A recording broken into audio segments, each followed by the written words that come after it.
História dos jogos eletrônicos.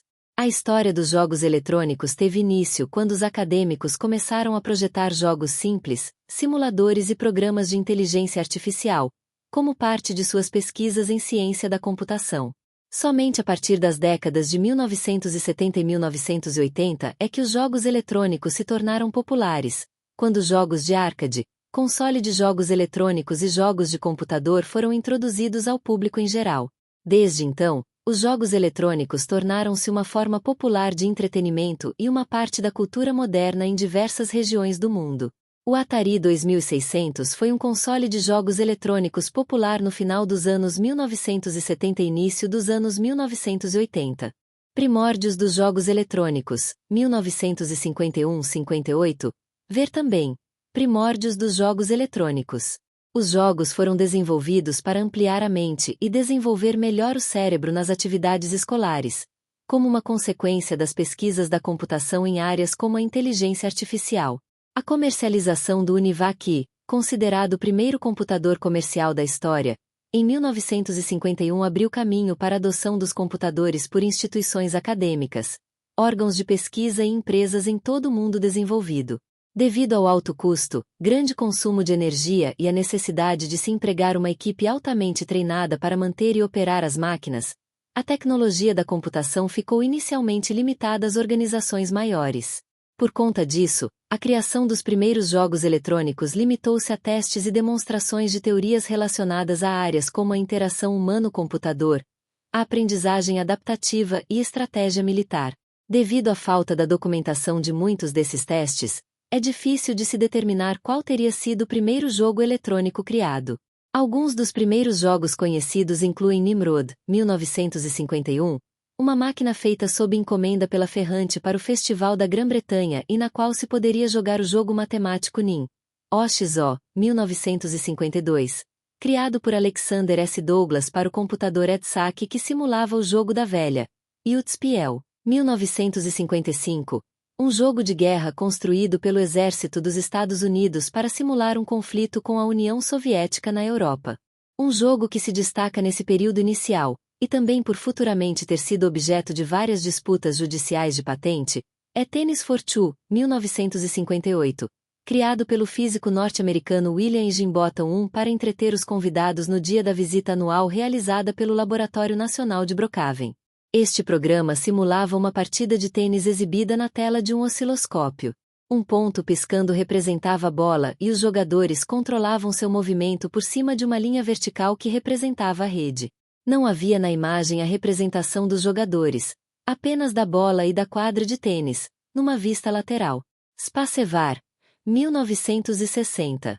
Na década de 1960, o Instituto de Tecnologia de Massachusetts era um dos principais centros de pesquisa na área da computação no mundo e dispunha do TX0, um computador dotado de transistores, ao invés de válvulas, e que era menor que os mainframes padrão da época. O computador logo atraiu um grupo de estudantes de engenharia, que passaram a desenvolver nele ferramentas de programação, além de jogos simples, como Mouse in the Maze, que simulava um rato em um labirinto, e Tic-Tac-Toe, o jogo da velha. O TX0 logo foi substituído pelo PDP-1, mini-computador que possuía um monitor com resolução de 512x512 e capacidade de plotar qualquer ponto na tela. Decididos a explorar o novo hardware, Steve Russell e seus colegas criaram um jogo em que se controlava duas naves espaciais e cujo objetivo dos jogadores era acertar torpedos uns nos outros. Em 30 de julho de 1961, era testado pela primeira vez Spacevar, considerado o primeiro jogo eletrônico de tiro da história. Finalizado oficialmente em 1962 e ocupando apenas 2 kilobits de memória, Spacevar tornou-se um dos primeiros jogos de computador a ter uma distribuição nacional, já que a fabricante do PDP-1, a DEC, decidiu incluí-lo como um programa de teste em cada PDP-1 comercializado. Com isso, Spacevar chegou a outras universidades dos Estados Unidos e serviu como fonte de inspiração para outros programadores desenvolverem seus próprios jogos. Década de 1970, 1971. Em 1966, o engenheiro Ralph Baer foi incumbido de criar a melhor televisão do mundo. Ele pensava em criar uma TV interativa com jogos, mas a ideia não vingou. Anos mais tarde, em 1971, a Magnavox compra o projeto de Baer, da Sanders Associates, e começa a desenvolver o Odyssey 100, o primeiro videogame para ser conectado à TV. O protótipo Brown Box, inventado e patenteado por Ralph Baer, foi mostrado para grandes empresas americanas de eletrônicos da época, como a RCA, Zenith, General Electric e a Magnavox, braço da Philips holandesa, e foi esta última que tratou de lançar no mercado o primeiro console de videojogo da história, conhecido como Odyssey 100. Enquanto isso, Nolan Bushnell transforma o quarto da filha numa oficina e adapta o jogo Spacevar, de Steve Russell, criando o Computer Space, o primeiro arcade do mundo. Como os mainframes eram muito caros e ocupavam muito espaço, Bushnell criou a Computer Space, uma máquina só para jogar Spacevar. A experiência dá certo e ele passa a vender a novidade. A Nutting Associates se interessa e contrata Bushnell, temporariamente, para montar os arcades de Computer Space. Mais tarde Bushnell sai da empresa para fundar a Atari. Recriação moderna do controle de tênis for two. 1972. Magnavox Odyssey, primeiro console doméstico. Fruto do protótipo Brown Box, desenvolvido por Ralph Baer, chega às prateleiras americanas em 1972 o primeiro console de videogame da história, o Odyssey, fabricado pelo subsidiária Magnavox, da Philips holandesa. O Odyssey vinha com placas de circuito impresso externas, que na verdade eram jumpers gigantes que mudavam a posição dos dois quadrados brancos que o console gerava, onde eram gravados os jogos. Inicialmente foram ofertados 12 títulos, a maioria deles de esporte, que podiam ser trocados pelo usuário. Alguns puristas dizem que o Odyssey foi o primeiro console a utilizar o sistema de troca de jogos por cartuchos, mas seu mecanismo era muito rudimentar para tal afirmação. Os usuários do Odyssey também poderiam utilizar um rifle opcional, semelhante às pistolas que temos hoje no PlayStation ou no Dreamcast, para uso com jogos de tiro. E para cada jogo uma película teria que ser aplicada à tela, como por exemplo uma que representasse um campo de futebol ou quadra de tênis. Os primeiros Odyssey são conhecidos como RAM 1 e na sequência vieram os RAM 2, uma modificação apenas interna nunca explicada pela Magnavox e que até hoje ninguém sabe ao certo o significado. Na sequência os Magnavox Odyssey foram evoluindo e assim surgiu o Odyssey 100 e continuou nos anos seguintes com a série Odyssey 200, 300, 400, 500, 3000 e 4000. 1973. Pong, jogo para arcade criado por Bushnell na Atari, se torna um fenômeno e várias empresas, como a Hantec e a Nutting, começam a lançar similares. A Atari estabelece contato com a Namco do Japão. 1974.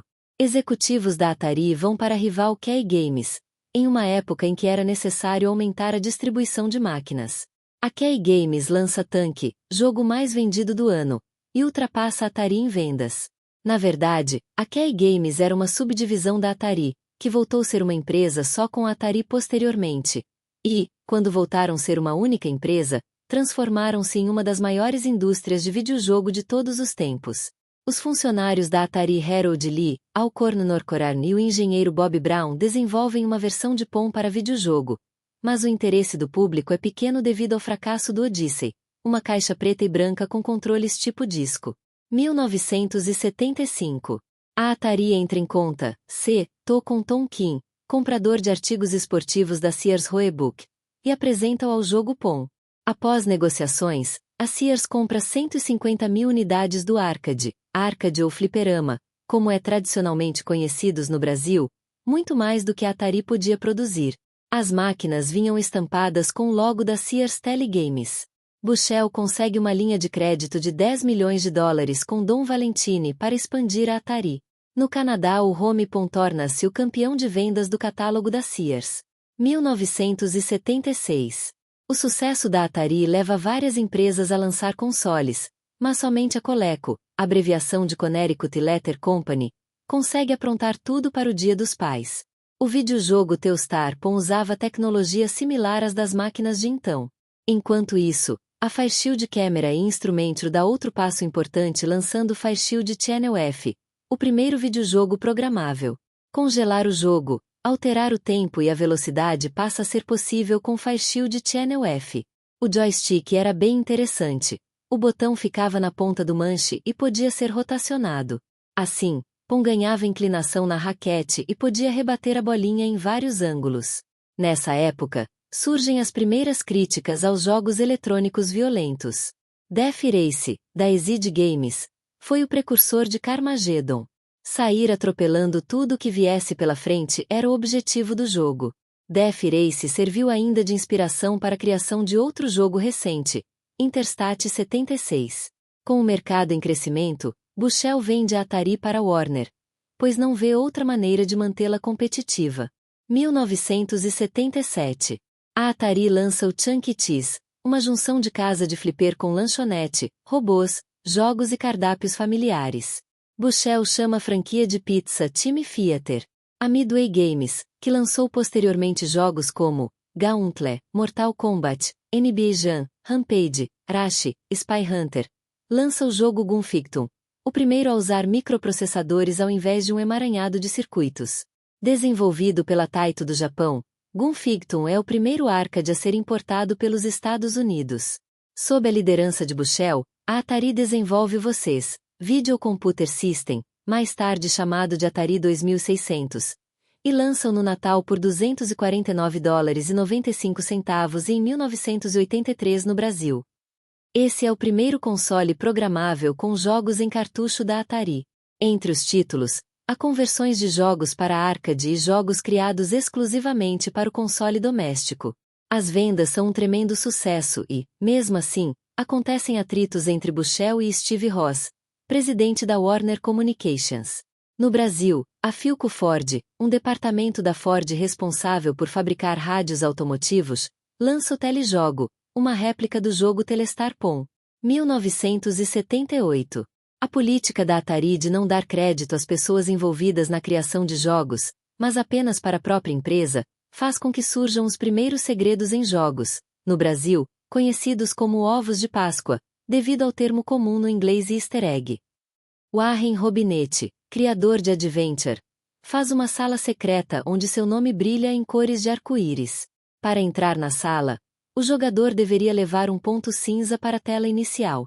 Mais tarde, esses segredos e truques se tornaram elementos obrigatórios nos jogos. Buchel deixa a Atari e cria outra empresa. Um contrato de 5 anos estipula que a Atari não competirá com a nova empresa de seu ex-homem forte. A Pizza Time Theaters também é comprada por Buchel. Rei Kassar chega à presidência da Atari. Em março, a Nintendo foi criada por Fusajiro Yamauchi em 1889 e fabricava cartões artesanais de um tipo de baralho tradicionalmente japonês chamado Nafuda. Lança um arcade chamado Computer Otelo, uma versão do jogo de mesa Otelo. Não há joysticks. Apenas 10 botões coloridos para cada jogador. Cada partida custa 100 ienes, R$1,61, preço que virou padrão para os jogos de arcade no Japão. 2 lançamentos aumentam, ainda mais, a popularidade dos games. Futebol da Atari e o lendário Space Invaders. Importado pela Midway Games e desenvolvido pela Taito. Taito foi fundada em 1953 e é uma desenvolvedora de jogos eletrônicos japonês pertencente à Square Enix desde 2005. Esses 2 títulos para arcade batem todos os recordes de vendas. No Japão, a Namco foi fundada em Tóquio em 1955, por Masaya Nakamura com o nome Nakamura Manufacturing Limitada. Solta o JB, uma versão digital das mesas de flipper. Terminada a temporada de futebol americano, o jogo é esquecido. Mas Space Invaders continua sendo sucesso nos arcades e provoca até falta de moedas no mercado. 1979.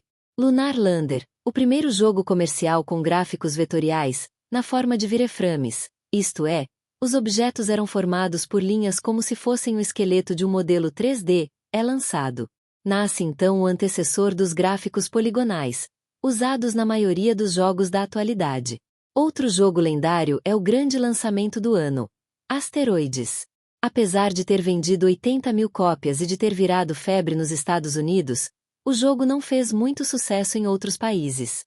A Sega foi originalmente fundada em 1979 no Japão. SG-1000 foi o primeiro videojogo da Sega e foi um console da segunda geração de videogames lançado por ela em 1981, versão de testes que contou com Sega SG-1000, o Sega SG-1000 II e o Sega Mark III. E em 1983, para o mercado, solta o Monaco GP, base do Pro Monaco GP, de 1980, e do realista Super Monaco GP, de 1989. O sucesso do Atari 2600 prova que os videojogos não são uma onda passageira. Conversões e jogos originais continuam a sair exclusivamente para o console, enquanto a empresa negocia os direitos de blockbusters como Space Invaders. Primeiro modelo do Atari 2600. Década de 1980. 1980. Lançamento de Space Invaders para o Atari 2600. As vendas do console explodem. A Mattel coloca seu console no mercado. Produziu console só até o início da década de 1980. Trata-se do Intellivision, que tem os melhores gráficos e um preço bem salgado, $299. Como a Atari, a Mattel era quem melhor produzia jogos para o seu próprio console, mas além de não criar sucessos como os da rival, também não tinha habilidade para negociar com outras empresas de arcade. Astromas foi um dos primeiros jogos. O console também tinha uma conversão fiel do arcade Booger Team. A Activision é fundada por programadores dissidentes da Atari. Nasce a primeira softhouse terceirizada da história. Não bastasse isso, a nova empresa passa a competir com a antiga anfitriã. Agora, todos os trabalhos recebem créditos individuais e os designers dão palpites para as embalagens e campanhas de marketing de suas criações. Bob Vitead cria Boxing e Skiing, jogos de tema esportivo que não eram de interesse da Atari. Ed Roterg, da divisão de arcades da Atari, cria o Battlezone, primeiro jogo 3D em primeira pessoa. Trata-se de um desafio de tanque em cenário bélico. Logo depois, o governo americano encomenda uma versão melhorada e a utiliza com propósitos militares. A Namco lança Pac-Man, o arcade mais famoso de todos os tempos, com mais de 300 mil unidades vendidas em todo o mundo. Seu criador Toru Iwatani se inspira em uma pizza com 7 fatias para criar o personagem, que na verdade é o primeiro protagonista dos videojogos, visto que antes dele havia basicamente jogos de esporte e guerra. Nos Estados Unidos, onde 100 mil máquinas foram vendidas, o jogo ganhou um novo nome, Pac-Man. Mas devido a possíveis más interpretações do nome, o jogo voltou ao seu nome original. Com a nova onda dos arcades, a Chunky Cheese se torna um sucesso. A Sega obtém os direitos para lançar Missile Command, Atari, no Japão. Minoru Arakawa, genro de Hiroshi Yamauchi, o chefão da Nintendo do Japão, abre uma filial em Nova York, Estados Unidos, que depois se transfere para Seattle. A Nintendo da América tinha um futuro incerto, já que depois de Computer Othello não conseguia criar outro sucesso. Ao lançar Sasuke vs Commander, a SNK Playmore, antiga SNK, é uma empresa japonesa de videojogos criada em 1978. SNK é um acrônimo para Shin-Nihon Kikaku, ou Projeto Novo Japão. Outra softhouse, ganha destaque. Sasuke é um jogo de tiro com gráficos bem detalhados, onde o jogador comanda um samurai que tenta proteger seu shogun de ninjas assassinos. 1981. Depois de transformar várias bombas da Nintendo em sucessos comerciais, o artista Shigeru Miyamoto cria o jogo Donkey Kong. O herói, apelidado de Jumpman, o encanador baixinho, deveria salvar sua namorada Pauline das garras de um gorila raivoso. Jumpman, nos Estados Unidos, ganha o nome de Mario, pois os funcionários da Nintendo acham um personagem parecido com Mario Segali, dono do galpão usado pela Nintendo em Seattle. A Konami lança Scramble, jogo de tiro que serve de base para vários outros jogos, como a série Gradius, Nemesis. Mais descontentes saem da Atari e fundam a Imagic, uma das softhouses mais competentes do console Atari 2600. Jogos criados por dissidentes da Activision lançam sucessos. Caso de Freeway, de David Crane. Cabum, jogo eletrônico, de Larry Kaplan. Tênis e Ice Hockey de Alan Miller. A Atari negocia os direitos de Pac-Man e lançava o arcade Tempesten, jogo com gráficos vetoriais coloridos de tecnologia ainda instável e propenso a erros. Mesmo assim, Tempesten ganha uma legião de seguidores, que tratam os bugs como truques do jogo. A Sega lança, nos Estados Unidos, o Frogger da Konami. Assim como em Freeway, o jogador deve atravessar uma estrada e chegar em segurança no lado oposto. Frogger tem um rio como cenário também. Neste ano ocorre a primeira fatalidade da história dos videojogos. Um homem morre de ataque cardíaco jogando Berserk. Os rendimentos do mercado americano de arcade são de 5 bilhões dólares. 5 bilhões de dólares. 1982. A Coleco entra em cena outra vez com o lançamento de ColecoVision, console baseado em cartucho com melhores gráficos e sons, além de ótimas conversões de Jungle Hunt, da Atari, e Donkey Kong Jr., da Nintendo, uma empresa em crescimento. A Atari teve apenas conversões regulares desses jogos. Preocupada com os negócios da Atari com a Namco, a Coleco tenta parceria com Sega, Konami e Universal, de Mr. Do. Outro console é lançado no mercado, Vectrex, da General Consumer Electronics. O Vectrex é a primeira e única máquina da história que trabalha exclusivamente com gráficos vetoriais. Vinha com um jogo na memória, o Minestor, impressionante clone de asteroides, e um controle analógico com 4 botões. A decadência da Atari começa com as versões de Pac-Man e do jogo E. Toneladas desses títulos e de outros de baixa qualidade viram aterros no Novo México. Jogos originais como Pitfall, de David Crane, vendem bem. Os usuários de Atari 2600 começaram a se decepcionar com a empresa. Para melhorar o clima, é lançado Atari 5200, que usava os mesmos chips gráficos e sonoros do computador que a Atari fabricava. Os jogos nada mais são que versões melhoradas de antigos jogos. As vendas são fracas.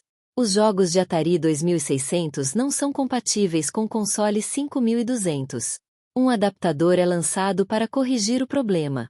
A Namco cria Mestre Pac-Man, que se torna o maior sucesso do arcade nos Estados Unidos com 115 mil unidades vendidas. Ele é na verdade um hack feito por 2 adolescentes que modificavam e vendiam upgrades para fliperamas. Suas adaptações fizeram tanto sucesso que a Namco acabou comprando Mestre Pac-Man e contratando os 2. A Namco não lança Mestre Pac-Man no Japão e resolve trabalhar em Super Pac-Man, um jogo bem diferente do original. Uma grande quantidade de versões melhoradas começam a aparecer. A mais famosa é Pac-Man Plus, onde as frutas e outros elementos bônus são trocados por símbolos da cultura norte-americana como latas de Coca-Cola e hambúrgueres. A indústria do arcade começa a dar sinais de queda. Em 7 de dezembro, a Atari anuncia que as vendas do console não atingiram as expectativas. As ações da Warner despencam 32% em um único dia. Primeiro modelo da linha Game Watch. 1983. Nolan Bushnell entra na Cent Games, antiga Videia, e volta à indústria de videojogo. Na verdade isso é um trocadilho. Enquanto Atari é cheque no jogo de tabuleiro chinês Go, Cent é checkmate. Em parceria com a Midway Games, a empresa lança arcades como Hat Trick, jogo de hóquei simples, mas com algo mais. A parceria, entretanto, não consegue criar um nicho no mercado.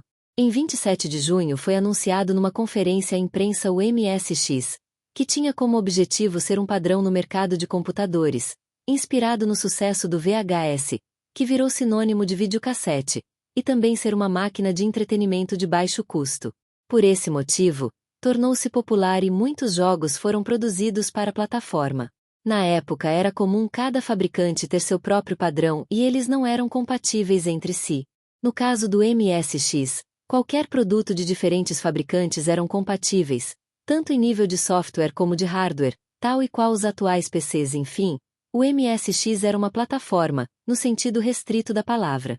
O padrão foi concebido por Kazuhiko Nishi, ex-executivo da Microsoft do Japão e fundador da ASI Corporation, que tinha como negócio principal a publicação de periódicos sobre computadores.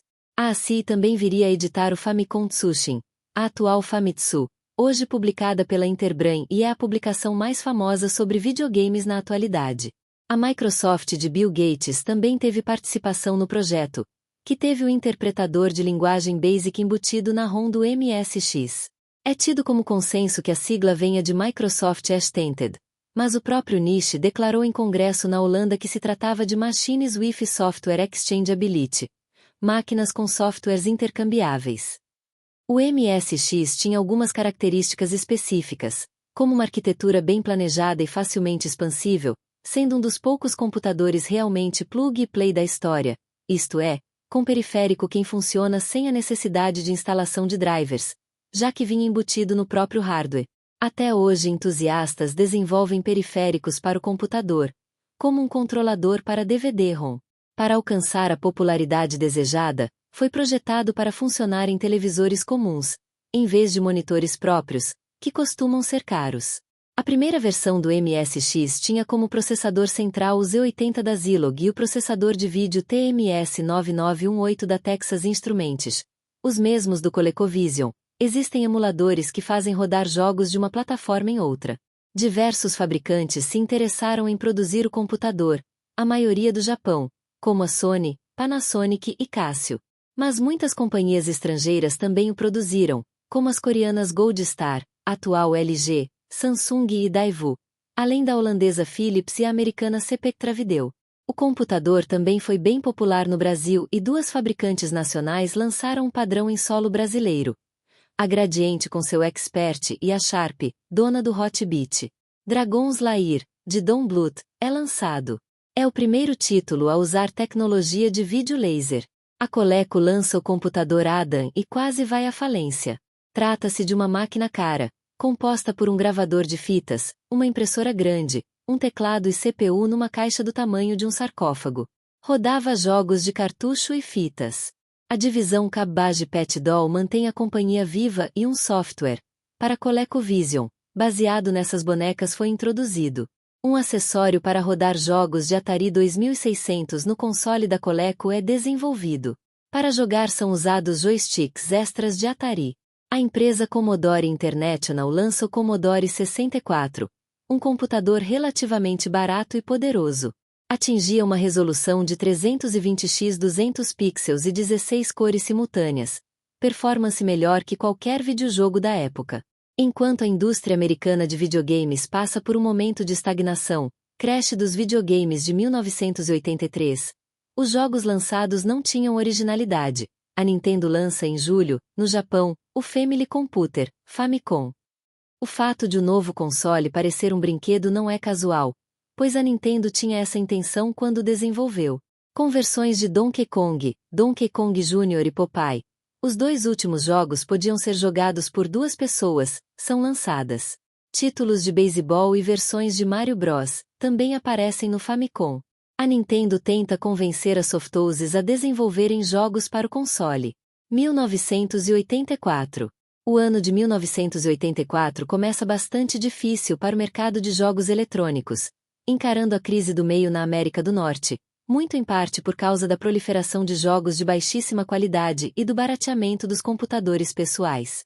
O computador também serve para atividades educacionais e muitas outras coisas. Além disso, as revistas especializadas oferecem 4 ou 5 programas novos, inclusive jogos, a cada edição. Já no final de 83, empresas não ligadas ao mundo dos videojogos começam a entrar em contato com Softoses para criarem jogos promocionais. Até Barraca de Cachorro-Quente quer um jogo que valorize a marca para usar como material de divulgação. Mas os jogos produzidos eram horríveis e o público, cansado desse joguinho de marketing, perde o interesse por jogos. Enquanto isso, no outro lado do mundo, o NES começa a nascer. O Famicom, nome oriental do console que transformaria a Nintendo numa gigante, ganhava apoio das primeiras Softoses independentes que começaram a criar jogos para a plataforma. A primeira a entrar no barco foi a Hudson Soft, que mais tarde viria lançar clássicos como Star Soldier, Bomberman e Adventure Island. Os seus primeiros jogos vieram ao final de julho, com Nuts e Milk e Lode Runner. Ambos tinham funções para criar suas próprias fases e a gravação de dados era feita através de fitas cassete, usando o periférico Family Basic, que transformava o Famicom num computador. Mas quem conseguiu mais sucesso foi a Namco, atual Namco, trazendo seus clássicos de arcade para o videogame de 8 bits da Nintendo, Galaxian, Pac-Man, Map e Chevios. A Nintendo também não ficou para trás e lançou o também clássico E-City Bike, outro que permitia editar fases e gravá-los em fita cassete. O sucesso do Famicom no Japão faria com os videojogos voltassem com força ao Ocidente em 1986, quando a Nintendo lança o NES, Nintendo Entertainment System, nos Estados Unidos. E pensar que a Nintendo procurou a Atari para fazer marketing do seu produto. Famicom lançado pela Nintendo no Japão. 1985. A Nintendo começa a fazer testes em Nova York para vender o NES no mercado americano. Os varejistas estavam tão céticos em relação aos videojogos que a Nintendo teve de concordar em recomprar tudo que não fosse vendido pelas lojas. E mais, deveria reformular o design para se adaptar ao gosto dos americanos, para quem videojogo era acessório de TV, não um brinquedo. Para vender o console em lojas avessas aos videojogos, a empresa também inventou um robô, o ROB nessas lojas. Ao invés de ser vendido como videojogo, o NES vira um pacote para jogos de robô. Apenas 2 jogos saíram para a ROB. Uma pistola para jogos como Wild Gunman, Duck Hunt e Ogan's Alley, sucessos do arcade e do Famicom, no Japão, é lançada. Munido de ótimos jogos da própria Nintendo, e de conversões de sucessos do arcade como Kung Fu Master, da Irem, e o lendário Super Mario Bros., o NES não demora a virar sucesso nos Estados Unidos, apesar do lançamento patrulhado.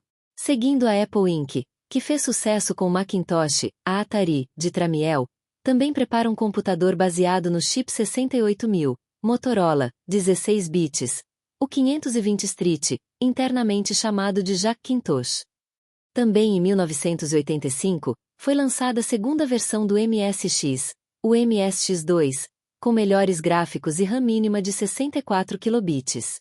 Os jogos eram lançados em cartuchos, mas cópias de programas podiam ser encontradas em fitas cassetes, e depois, em disquetes.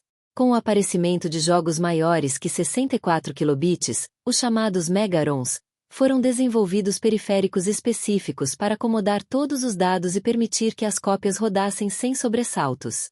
Foi nesse período que o MSX viu seus melhores jogos, e de longe, a Konami foi a Softhouse que mais obteve sucesso na plataforma. Clássicos como Vampire Killer, precursor de Castlevania, Parodius e Metal Gear nasceram no MSX.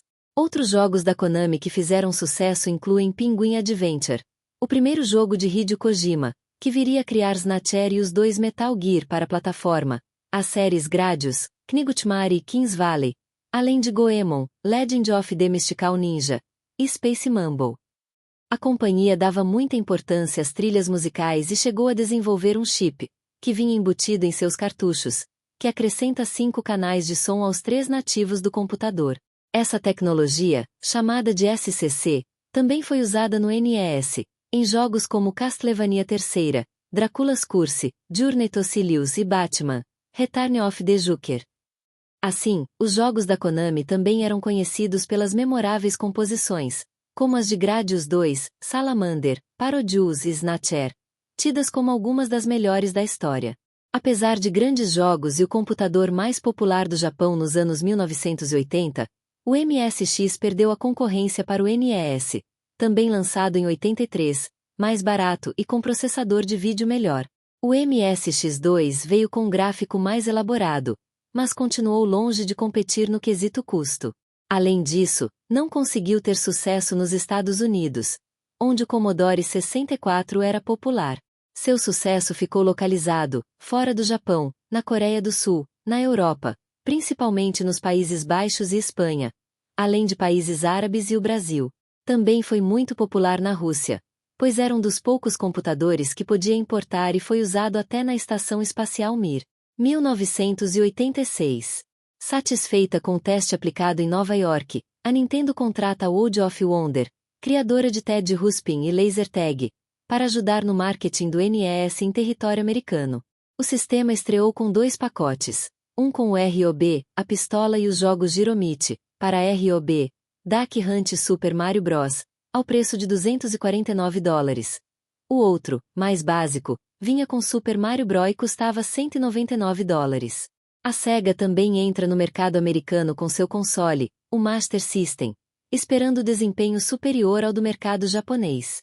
Distribuído pela Tonka, fabricante de caminhões de brinquedo, o console chega com a força do nome Sega nos arcades e alguns jogos originais, como Hang-On e Phantasy Star, mas não faz o devido sucesso. A pistola e os caros óculos 3D, ambos para poucos jogos, não ajudam a melhorar a imagem do Master System. Posteriormente, o console é lançado no Brasil pela Tectoy, sem a concorrência oficial da Nintendo, acaba se tornando febre. A Atari lança o Atari 7800 que, ao contrário do 5200, era compatível com jogos do 2600. Tarde demais. A imagem da empresa já estava manchada e as revistas criticaram os antigos títulos que foram lançados. A Nintendo domina o mercado vendendo 10 vezes mais que seus competidores. No Japão, é lançado um drive de discos com os jogos de golfe, futebol e o mitológico The Legend of Zelda. O sucesso da Nintendo faz com que várias softhouses a procurem para produzir jogos para o NES. Até empresas que davam suporte à Atari entram na onda. 1987. A Nintendo continua crescendo e encurrala os adversários. A Atari ainda fazenda jogos para o 2600, mas estes são ignorados pela imprensa. A empresa também faz conversões de Galaga e Dig Dug, Namco, Asteroids e Centipede, Atari, Robotron 2084 Joust, Williams, e One One Basketball, Electronic Arts, para o 7800. Zelda chega aos Estados Unidos em forma de cartucho. A Nintendo decide não levar o caro periférico Disk Drive para o país do tio Sam. Jogos como Kid Icarus e Metroid aumentam a fama do NES. Mais um lançamento da Atari. O console Atari XE. Pela segunda vez, a empresa requenta a tecnologia e tenta vendê-la como se fosse de ponta. Ao contrário do Atari 5200, o novo console usava cartuchos dos moribundos computadores da linha XE. O pacote incluía 2 jogos, Barnyard Blaster e Flight Simulator 2, uma pistola e um teclado destacável. Este último item deixou o console mais caro que o NES. Com teclas grandes e em tons pastel, junto com uma versão em cinza claro do tradicional joystick do 2600, e fisicamente maior que o console da Nintendo, o Atari XE não emplacou. A compatibilidade com os periféricos, como disk drives, impressoras e modems dos velhos XE, despertou o interesse dos donos desses computadores, mas, mesmo assim, o Atari XE afundou. Enquanto isso, a NEC lança o PC Engine, videogame de 8 bits que teve o apoio da Softouse Hudson, famosa pela série Bomberman. A Hudson forjou um acordo com softouses de menor expressão para distribuir seus jogos. E mudou sua linha de trabalho para que os novos jogos ficassem diferentes dos títulos já produzidos para o NES, sucessos como Bomberman, Star Soldier e Faixa Nadu.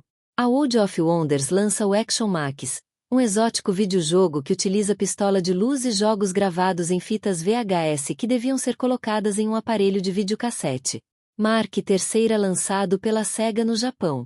1988. A NEC faz acordos com Irem e Namco, e dá um importante passo para consolidar o sucesso do PC Engine. Nesse ano foram lançados os jogos R-Type, Irem, Fighting Street, o primeiro Street Fighter, Capcom, e jogos originais como Power League Baseball, Hudson. A Namco cria jogos de esporte, um de beisebol e outro de tênis. Galaga 88, uma versão mais moderna do sucesso de 1981 e Dragon Spirit, conversão de um grande sucesso dos arcades. As brigas judiciais no mundo dos jogos intensificam-se. A Atari leva a Nintendo aos tribunais, alegando prática ilegal de monopólio, controle de preços e bloqueio eletrônico, via chip, para proibir o desenvolvimento de softwares de empresas não autorizadas. Após o fracasso de sua linha de computadores Street, o Macintosh, e de todos os produtos domésticos, a Atari, dirigida pelos desorientados Tramiels, lança versões de Donkey Kong, 1981, Donkey Kong Jr., 1982, e Mario Bros. 1983, para o 7800. Um dos maiores sucessos da história é lançado, Tetris, do russo Alexei Pajitnov. Embora tenha criado um jogo conhecido mundialmente, Pajitnov não viu a cor do dinheiro, sugado pela política comunista. O jogo virou febre e inspirou outros quebra-cabeças. A Nintendo lança a sequência de Zelda, Zelda 2, The Adventure of Link e Super Mario Bros. 2. Esse, na verdade, não é o mesmo Mario 2 lançado no Japão. Considerado muito difícil para o público americano, a Nintendo of America adaptou o jogo Doki Doki Panic com os personagens de Mario 1 e assim nasceu o que os japoneses conhecem como Super Mario USA. A Sega lança o Sega Mega Drive, para competir com a Nintendo. Mega Drive lançado pela Sega no Japão. 1989. A Atari descobre um meio de passar pelo chip de bloqueio do NES e lança jogos não autorizados pela Nintendo, sob a marca de Tengen. Seguem-se inúmeros processos e recursos. A Atari ganha os direitos de lançar para o NES as versões de Shinobi, Alien Syndrome e Afterburner, todos da Sega, e com versões de arcades da própria Atari. As brigas continuam, desta vez envolvendo os direitos de Tetris. A Atari criou uma versão com melhores gráficos para até 2 jogadores, mas a Nintendo vence nos tribunais. Resta a Atari retirar seus cartuchos do mercado. Um armazém da Tengen, abarrotado de jogos Tetris, é destruído. Varejistas fazem a festa e vendem as cópias que tem por $100. A Nintendo lança o Game Boy nos Estados Unidos. Preço: $149,95. O videojogo portátil com imagens em preto e branco, e que vinha com cartucho Tetris, começou uma história de recordes. Versões de Super Mario, o Super Mario Land, um clone de Breakout, a Leivai e um jogo de beisebol foram lançados rapidamente. A NEC lança o PC Engine nos Estados Unidos com o nome de TurboGrafx 16, por $189,95. Apesar das negociações com grandes softhouses no Japão, a NEC não tinha poder de fogo para combater o NES. O TurboGrafx 16 foi o primeiro console a ter CD-ROM, mas o número de títulos nos Estados Unidos era pequeno. Enquanto a Nintendo, e outras empresas, têm problemas com a imprensa especializada, a Nintendo reluta em passar informações para veículos que não sejam seus, como a Nintendo Power. Já a NEC faz acordos com a Video Games e Computer Entertainment e a Sendai Publishing, que anunciam a criação de uma revista especializada para TurboGrafx, com informações vindo direto dos relações públicas da empresa.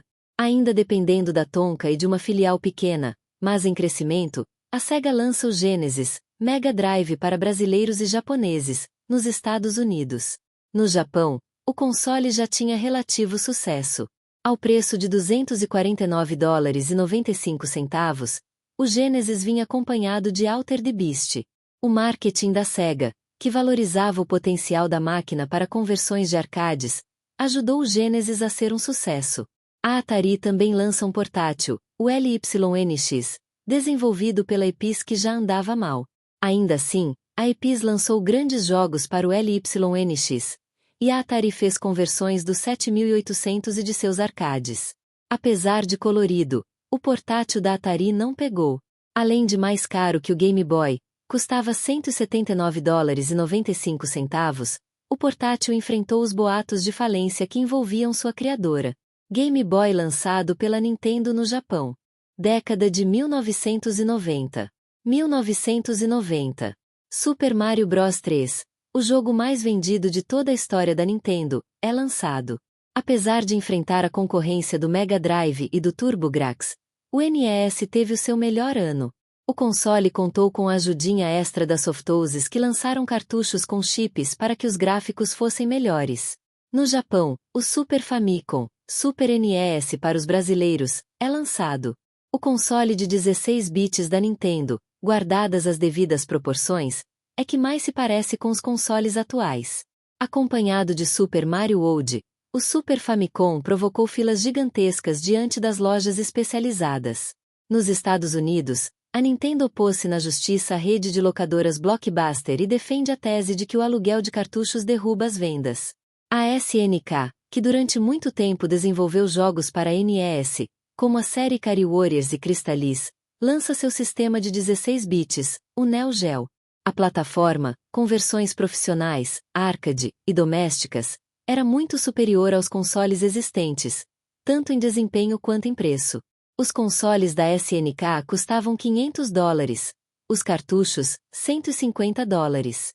Esses números nada convidativos mantiveram as vendas em baixa.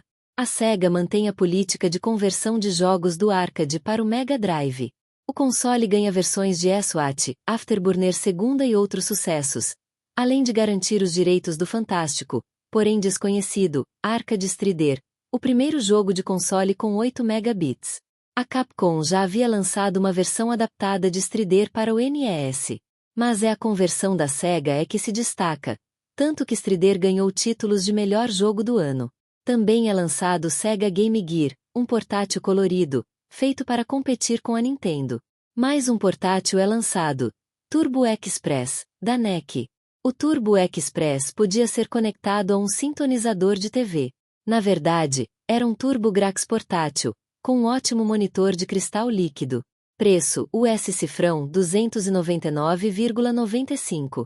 Pela segunda vez na história, um console vira portátil e, pela primeira vez, vem com monitor. O primeiro console a virar portátil foi o TV Boy, versão compacta do Atari 2600. Sem monitor e com entrada para cartucho. Apesar de ter 100 jogos na memória, o TV Boy funcionava a pilha. 1991. A Nintendo lança a versão americana de Super Famicom, o Super NES, por $249,95. Jornalistas questionavam se o novo Mario seria o suficiente para atrair os fabricantes dedicados ao NES. A Sega joga pesado e põe Sonic, the Hedgehog no Mega Drive para competir com o novo console da Nintendo. O carismático personagem, que virou mascote da Sega, também lança o Sega CD, um periférico que permite jogar jogos em CD-ROM no Mega Drive. Acontece a primeira investida da Sony no mercado de videojogos. A empresa propõe o lançamento de um CD-ROM, o PlayStation, para o Super NES. O periférico melhoraria as capacidades gráficas e sonoras com um novo formato em CD. A Galoob Toys lança o Game Genie, um acessório que permite mexer no jogo. Obter vidas infinitas e truques que deixam os jogos mais fáceis são os trunfos do apetrecho. Mais uma vez, a Nintendo não gosta nada da história. De acordo com a empresa, o Game Genie reduz a diversão do jogo. A Nintendo perde a ação e o acessório continua sendo vendido. Ele é usado hoje em dia para rodar jogos no Nintendo, ultrapassando o chip de proteção do console, que com o tempo para de funcionar direito.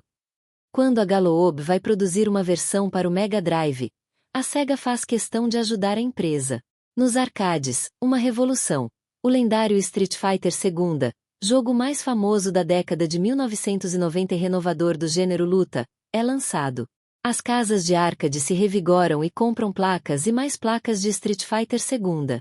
A concorrência investe em jogos mais sofisticados, como os de corrida. A Atari anuncia o desenvolvimento de um novo console de 16 bits, para competir com a Sega e a Nintendo. 1992. O atrito entre a Softoses e a Nintendo aumenta. A Big N se dá bem e consegue contrato de exclusividade de 1 ano para conversão de Street Fighter II. E mais, a Konami se compromete a lançar o jogo das Tartarugas Ninjas, Turtles in Time, para o console 16 bits da Nintendo. A Konami e a Capcom faziam jogos para Mega Drive, mas seus melhores times nunca trabalhavam para o console da Sega. Convencida de que precisava aumentar sua participação no mercado, para atrair as melhores Softoses, e, também, de que a Nintendo só conseguiu tal feito após lançar séries de sucesso, a Sega corre contra o tempo e lança Sonic 2, no Natal. As vendas são estrondosas e ameaçam o reinado da Nintendo. O Mega Drive ganha seu CD-ROM, o Mega CD, ou Sega CD nos Estados Unidos. Mas a Sega não permite que as Softoses tenham acesso fácil a recursos como o zoom e a rotação de sprites. Para impulsionar a venda do Sega CD, a Sega americana concentra os títulos nos cinemas interativos, como Night Trap, gêneros inadequados para cartuchos. Muitos arcades estavam sendo preparados mas, nos Estados Unidos, o periférico não pegou e ninguém estava desenvolvendo grandes jogos. Sony e Nintendo desfazem o projeto do CD-ROM para Super NES. Detalhe: os trabalhos estavam próximos da conclusão. Rumores de que a Sony conseguirá um acordo e permitiria a Sony ter os lucros dos jogos de CD para Super Nintendo. Foi quando a Nintendo anunciou planos para trabalhar em conjunto com a Philips numa plataforma compatível com o console CDI da empresa holandesa. A Sony, indignada, cancelou o desenvolvimento do CD-ROM e seus jogos e começou a trabalhar num console próprio, de 32 bits com mídia baseada em CD, para destronar a Nintendo. 1993. Nesta época os computadores começaram a dominar a cena. Antes apenas limitados aos padrões de vídeo CGA e EGA, foi substituído pelo sistema superior do VGA. Após a ID Software tentar concorrer com Super Mario através de uma engine de side-scrollers, para a série Commander Keen, a empresa revoluciona o mercado de jogos através dos jogos Wolfenstein 3D e Duon. Graças a Duon, o PC finalmente superaria os consoles em padrão de tecnologia e notoriedade. A Panasonic começa a campanha de marketing do seu 3Do, $699, o primeiro videojogo 32 bits da história, desenvolvido pela empresa 3Do. Com o apoio de grandes softhouses do mundo inteiro, algumas desenvolviam exclusivamente para o console. O 3Do pareceu invencível no começo. Road Race, da Electronic Arts, foi uma das sensações do console. A Atari arquiva o Panther, de tecnologia ultrapassada, e lança o Atari Jaguar, que a empresa diz ser o primeiro console de 64 bits do mundo. Tecnicamente, é discutível se o Jaguar tinha ou não 64 bits. Na prática, os jogos estavam apenas um nível acima dos consoles de 16 bits. Poucas softhouses fizeram jogos para o Jaguar, mas, pelo menos para os americanos, o console teve um valor sentimental. Foi no Jaguar que Rayman, da Ubisoft, teve sua primeira aparição. Nintendo e Sega anunciam seus videojogos de próxima geração. Project Reality, de 64 bits, e Sega Saturn, respectivamente. Nesse momento, a Sega ainda não havia decidido se o Saturn teria 32 ou 64 bits. A Sega, que dominava mais da metade do mercado de videogames nos Estados Unidos, na Europa e no Brasil, lança Sonic 3. A Nintendo não havia colocado no mercado nenhum Mario desde Sonic 1. Curiosamente, o excelente Sonic the Hedgehog CD, lançado para o Sega CD e talvez o único título capaz de salvar o periférico da morte, teve sua música alterada para Sonic Boom. No Brasil, Gradiente e Estrela formam a Playtronic, joint venture que representa a Nintendo em território nacional. Todos os hardwares da empresa japonesa passam a ser fabricados em Manaus. A SNK também monta filial no Brasil. A Neo Geo do Brasil. A violência de jogos como Mortal Kombat, Doom e Night Trap abalam o Senado americano. Os senadores Joseph Lieberman e Herbert Kohl lançam uma investigação para saber como a violência dos jogos interfere na vida dos usuários. Mas a intenção real é banir os jogos violentos. As empresas de videogame usam esta ocasião para se atacarem e criticam os lançamentos de Night Trap e Mortal Kombat. Após a confusão, criam um sistema de censura por faixa etária e lançam jogos ainda mais violentos. Super Famicom lançado no Japão. 1994. O lançamento de Super Metroid para Super NES deixa a Nintendo em condições de dar o troco à Sega no mercado de 16 bits. Jogos com o chip Super FX, como Star Fox, são colocados no mercado para competir com os consoles de 32 e 64 bits. A Sega lança o 32X, periférico que transforma o Mega Drive em 32 bits por $179,95. Para impedir que Atari Jaguar e 3Do ganhassem espaço, o 32X sai com uma boa leva de jogos como Virtua Racing, Star Wars e Doom. Mas as licenciadas da Sega não confiaram no novo periférico. Nenhuma delas sabia o que a empresa do Sonic estava planejando para o 32X. Outro empecilho. A Sega não tinha condições de lançar o 32X no Japão. Enquanto isso, a Nintendo lança o Super Game Boy por $59,95. Os cartuchos de Game Boy rodavam em sGB e ainda ganhavam alguns recursos. Quando nada se esperava de novo no Super NES, a Nintendo surpreende o mercado com o lançamento de Donkey Kong Country, desenvolvido pela Rare. O jogo foi apresentado numa feira nos Estados Unidos. O público esperava por informações do Project Reality. Mesmo com uma CPU lenta, o Super NES provou que ainda poderia competir com o Atari Jaguar e o 3Do. O jogo foi o mais vendido do ano e a Nintendo encostou na Sega em número de consoles vendidos. Em 11 de novembro, a Sega coloca o Saturn, videogame de 32 bits, no mercado japonês, e com bons jogos. Entre eles estava o sucesso do arcade Virtua Fighter. Em 3 de dezembro foi a vez de a Sony entrar em ação com o PlayStation. A estreia se deu com ótimas conversões de arcade como Ridge Racer, bons jogos originais encabeçados por Battle Arena Toshinden e alguns títulos medíocres como Space Griffon. A Sega lança mais um Sonic, Sonic Knuckles. Apesar do forte marketing, as vendas foram fracas se comparadas com as do Sonic anteriores. Talvez os jogos da série, muito parecidos, tenham saturado o mercado. Sonic Knuckles era um jogo cheio de segredos. O cartucho tinha uma entrada para outro cartucho e podia se conectar com títulos como Sonic 1. As fases desse último podiam ser jogadas em Knuckles, Sonic 2, podendo jogar as fases de Sonic 2 com Knuckles e Sonic 3 e Knuckles, considerado o melhor jogo do Sonic para Mega Drive. Alguns consideram Sonic 3 e Knuckles como o melhor jogo do Sonic. Apesar do sucesso de jogos como Donkey Kong Country, as vendas em geral foram baixas. Resumindo, mesmo a Sega ter investido forte no Mega Drive lançando Sega CD, Sega 32X, Majesco, as vendas do Mega Drive não foram superiores às do SNES. Ao todo foi, Mega Drive, incluindo os acessórios, 40,90 milhões Super Nintendo, 49,10 milhões. PlayStation lançado pela Sony no Japão. Quinta geração, 32, 64-bit. O considerado primeiro console de 64-bit foi o Atari Jaguar, lançado em 1993. Com pouco marketing e títulos decentes, foi um fracasso e a última tentativa da Atari em hardware. Outro console fracassado da quinta geração foi o 3DO, que apesar da publicidade e apoio de desenvolvedoras, teve vendas abatidas pelo preço alto.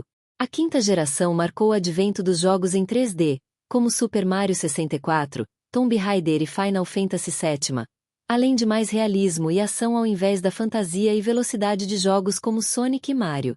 Os três consoles mais importantes dessa geração foram Sega Saturn, 1994 Japão e 1995 Estados Unidos, rodava jogos em CD-ROM. Muito bem sucedido no Japão, mas não no resto do mundo, devido a menos jogos. A complexa engenharia interna do Saturn tornava a programação difícil, e fãs irritados com um monte de periféricos do Mega Drive. Os grandes sucessos vinham de conversões de arcade, Virtua Fighter, Daytona USA, Virtua Cop, Sega Rally, ou títulos originais da própria Sega, Panzer Dragoon, Nights into Dreams. Vendeu 10 milhões de consoles. Lançado no Brasil pela Tectoy. PlayStation, 1995, da novata Sony, nascerá de uma parceria desfeita entre a Nintendo e a Sony, no meio do projeto, para a criação um periférico de CD para o Super NES. Conseguiu logo o apoio de softhouses como Square, a série Final Fantasy, Chrono Cross, Konami, Metal Gear Solid, Castlevania, Symphony of the Night, e Namco, Tekken, Ridge Racer, assim tendo grande biblioteca de jogos. Tornou-se o líder da geração, com 100 milhões de consoles. Não lançado oficialmente no Brasil, apenas importado. Nintendo 64, 1996, possuía 64 bits. Por manter o formato de cartucho, perdeu muitos desenvolvedores, e a maioria dos títulos vinha da própria Nintendo, Super Mario 64, The Legend of Zelda, Ocarina of Time, F0X, ou da subsidiária Rare, GoldenEye 007, Banjo-Kazooie, Perfect Dark. Ainda assim, garantiu o segundo lugar com 33 milhões de consoles. Lançado no Brasil pela Gradiente. Portáteis. Em 1998, a Nintendo lançou a versão colorida do Game Boy, o Game Boy Color, além de uma versão de bolso, Game Boy Pocket, e com luz, Game Boy Light, e acessórios como a Game Boy Camera. O Game Boy tornou-se ainda mais vendido com o lançamento da série Pokémon, que também se tornou anime, mangá e uma franquia bilionária. Ao mesmo tempo, a Nintendo teve um grande fracasso com o Virtual Boy, que simulava a realidade virtual mas não tinha muitos jogos e os gráficos em preto e vermelho decepcionavam. Lançado em 1995, teve a produção terminada no ano seguinte. Outros portáteis, como o Wonderswan da Bandai e o Game. Com da Tiger Electronics apareceram, sem muito sucesso. Nintendo 64. Década de 2000. Sexta geração. A sexta geração, a dos 128-bit, e começara com o lançamento do Sega Dreamcast, 1998 no Japão, 1999 nos Estados Unidos. Embora o Dreamcast tivesse sido bem aceito, as vendas caíram no momento em que a Sony anunciou o lançamento do PlayStation 2 para 2000. Em 2001, a Sega abandonou o console e passou a dedicar-se exclusivamente a jogos. O console vendeu 10 milhões de unidades. O PlayStation 2, lançado em 2000, continuou o legado de sucesso do PlayStation. Apoiado pela compatibilidade com jogos do original, o fato de rodar DVDs, e apoio da maior parte dos desenvolvedores, o PS2 vendeu 120 milhões de consoles em 7 anos. A Nintendo anunciou em 1999 que estava desenvolvendo o sucessor do N64, com processadores desenvolvidos pela IBM. Originalmente com o codinome Dolphin, em 2000 fora batizado como Nintendo GameCube, e lançado em 2001. Com medo da pirataria, a Nintendo não fez jogos em DVDs normais, mas em mini DVDs com capacidade para 1,5 GB.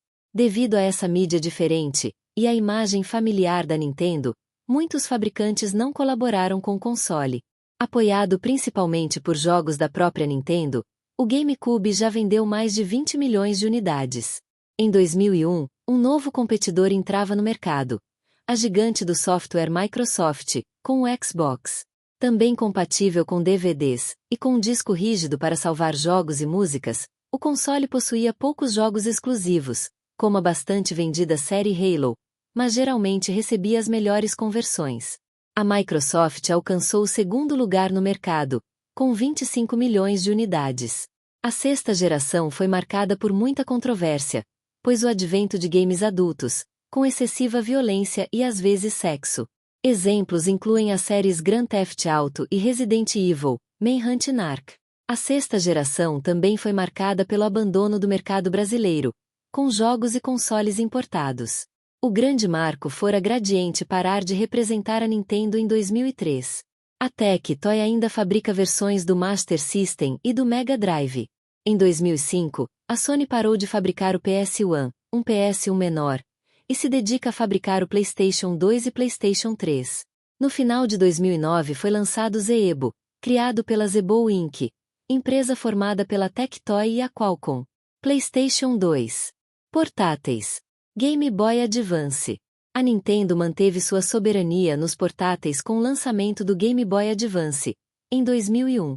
Diversos tentaram concorrer, como a Bandai, com o Wonderswan Color, a SNK com o Neo Geo Pocket Color, e a Nokia, com misto de celular e game, o N-Gage, mas tiveram pouco sucesso. Os telefones celulares também se tornaram uma plataforma popular. Em 2004, a Nintendo lançou o Nintendo DS, o que significa, segundo a Nintendo, Dual Screen Developer System, com inovações como tela sensível a toque e microfone embutido. No mesmo ano, a Sony resolveu investir no mercado dos portáteis, com PlayStation Portable, PSP, capaz de rodar filmes e músicas além de jogos. O DS e o PSP são considerados concorrentes, mas Nintendo e Sony dizem que seus portáteis são mirados em audiências diferentes. Sétima geração. Wii.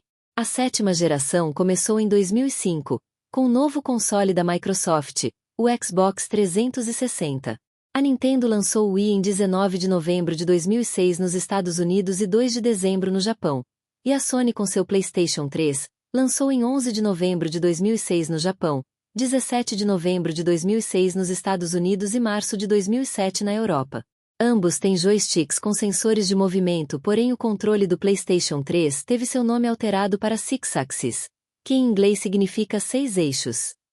O motivo de instalar sensores foi para revolucionar a forma de jogar, apesar de a Nintendo ter apostado mais nestes sensores do que a Sony, uma vez que permite muito maior variedade de movimentos.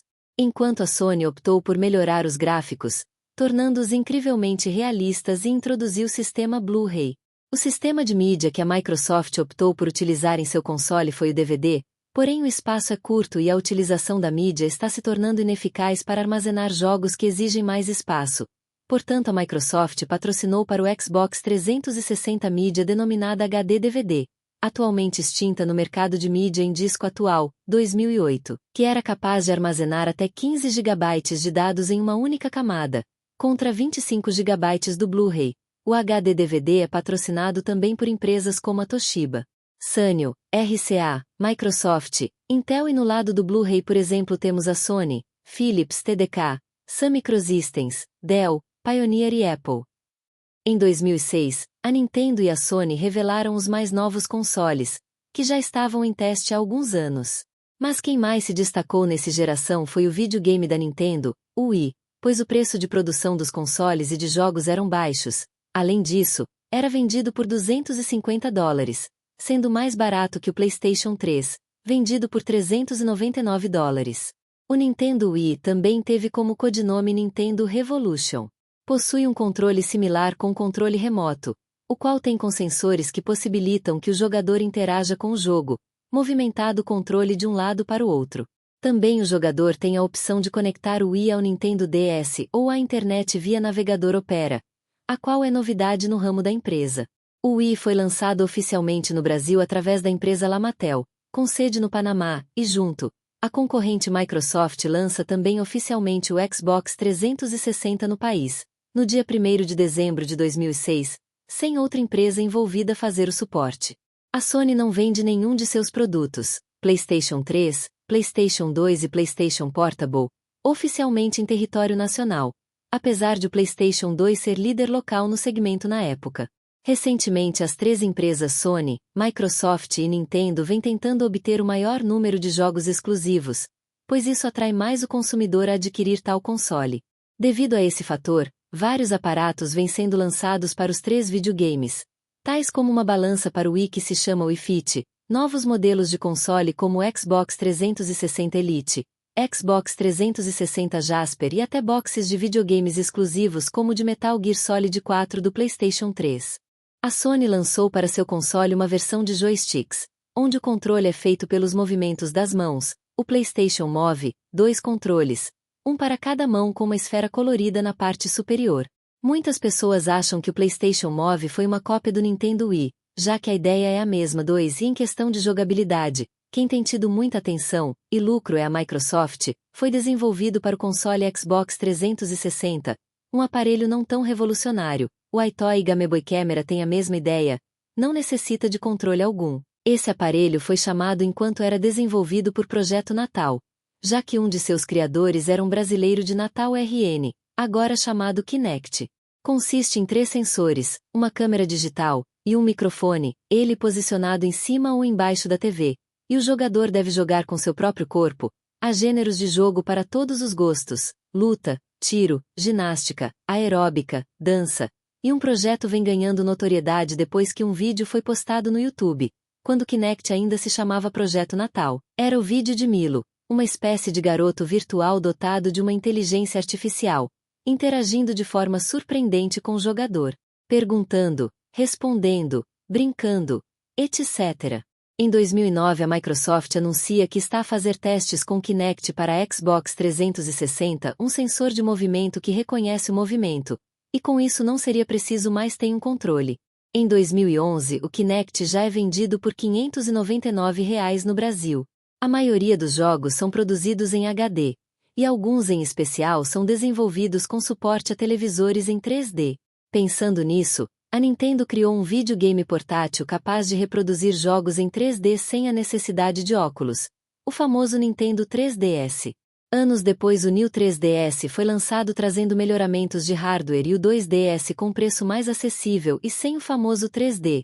Disse que ele é voltado para crianças pelo formato novo, sem o famoso flip também. Nintendo DS. Década de 2010, 8ª geração. A 8ª geração de consoles foi iniciada com o lançamento do Wii U em novembro de 2012 pela fabricante Nintendo 3. O console traz como inovação um controle similar a um tablet que permite novas possibilidades de interações durante o jogo, como por exemplo, acessar o menu de jogo sem necessidade de parar de jogar.